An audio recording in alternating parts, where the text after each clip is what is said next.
One of the most common passages we hear in Advent is, "A voice cries in the wilderness, prepare the way of the Lord."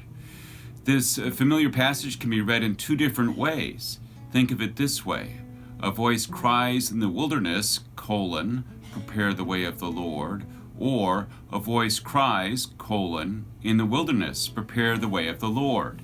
You see, there's two different ways of reading this.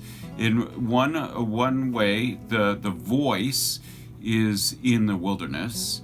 In the other way, the wilderness is what the voice is speaking to, is the place where the way needs to be prepared.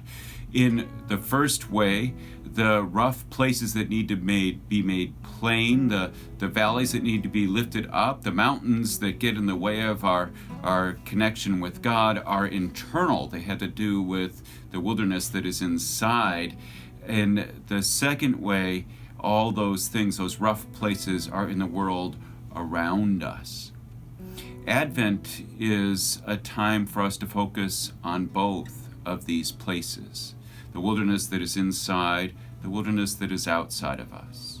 In this time of COVID, the wilderness around us is all more visible, but so is the wilderness that is in here that we need to work on just a little bit to prepare for Christmas to come.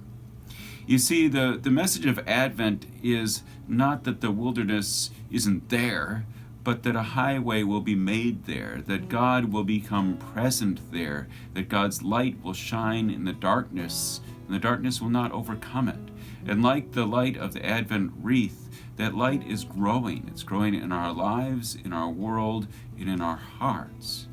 So take some time this Advent to think about this passage in the wilderness, prepare the way of the Lord. And think about that wilderness, the placement of that colon.